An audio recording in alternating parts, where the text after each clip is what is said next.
7 Democrats in California are running to fill the seat left vacant by former Congresswoman Katie Hill. Earlier this month, 4 of them participated in a debate. One of those candidates was Cenk Uygur. He joins us now via Skype in order to discuss the debate with an update on his campaign. Cenk, it's great to see you. Great to see you, sir. Great to see you guys. Absolutely. So, Cenk, give us a little bit of an update on the campaign. I know that you've raised, I think, pretty historic amount of money, despite the fact that it's all grassroots. How is it all going, and what do you expect to happen on primary day? Yeah, it's going absolutely fantastic. As usual, the only caveat is the press. We've now raised over 31,000 donations from over 22,000 individuals in just 6 weeks. Over $800,000. This is fairly unprecedented. We have over 2,200 volunteers. Again, in 6 weeks in a congressional race. I'm not sure anyone has ever had numbers this large. And we did a debate. It went fantastic. It went so well. One of my opponents dropped out yesterday and said that people should support me.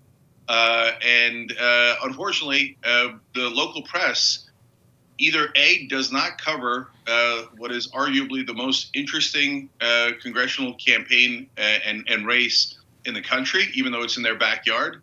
Or if they do cover it, they cover it completely from the point of view of my corporate Democratic opponent, who, of course, didn't show up to the debate. She thinks that the voters don't need to know what our positions are. Nancy Pelosi already picked her, so this race should be over. She keeps bragging about how she was handpicked. Well, the voters apparently disagree. Yeah. What are the differences between you and your top opponent? Yeah, so I'm a progressive, and she's an avowed centrist, which she brags about all the time. So what does that mean? Well, that means that I'm for Medicare for all, the only thing that will give you universal health care coverage. She says a weaker version of Buttigieg's line, which is she wants a public option for those who want it. Okay. Well, that means you're still paying co-pays, premiums, and deductibles. You still have on average $12,000 a year in health care bills. You still have people dying because they don't have insurance. You still have so many Americans, 500,000 Americans going bankrupt because they can't pay those co-pays, premiums, and deductibles every single year. I am desperate to get money out of politics. It's my life's work. We must end the corruption. She told another Democratic candidate here that when he talked about corruption in his speeches, that it was personally offensive to her and that he should stop talking about it. And so, Jake, it's interesting because you have, your life's work has been said that actually these progressive policies are the way that you win the center. This district, I think, is a former Republican district. It was contentious whenever Katie Hill ran for it. Are you beginning to see your thesis play out? I mean, is your theory of the case correct? And is kind of that how you see the lens whenever you're running for this seat? Yeah.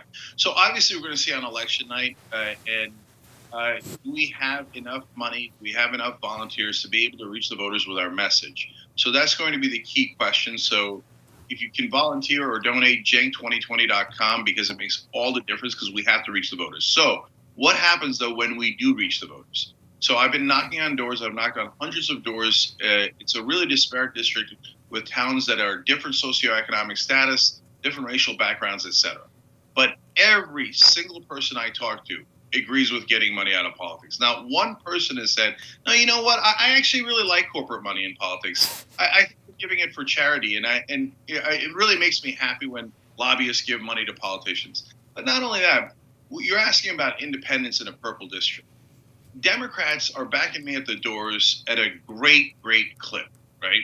But it's not 100%. Independents, it is 100%. It's 100% of independents that I talk to that go, oh, yeah, you're against the party leadership that takes money in the Republican Party and the Democratic Party. You don't take lobbyist money. Yeah, I'm in. And they said, look, I might agree or disagree with you on some of the issues, but all the other guys, I can't trust them. So if we can get that message to a district that has a ton of independents, unaffiliated voters, we will almost certainly win. I have never, ever met an independent who likes a corporate politician, Republican or Democrat. Cenk, let's put the cart way before the horse and imagine you here in D.C. as Congressman Uygur. What does that look like? How will you conduct yourself or go about holding the office in a way that may be different than the D.C. norm?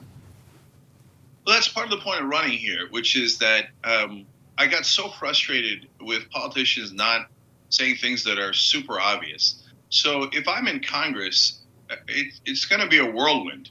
I'm going to go in there and I'm going to openly talk about the corruption. But not just that. I'm going to be very specific. I'm going to name names, and not just in the Republican Party, but in the Democratic Party. So if we're voting on a drug bill, I'm going to point out different Democrats that have taken bribes from the drug companies. So if you say we should only limit drug prices or negotiate drug prices on 25 drugs and not the rest of the drugs in the country, I'm going to call you out. I'm going to say who you are. I'm going to say how many hundreds of thousands of dollars you've taken for drug companies, and I'm going to call it a bribe. And people's heads will explode. Good.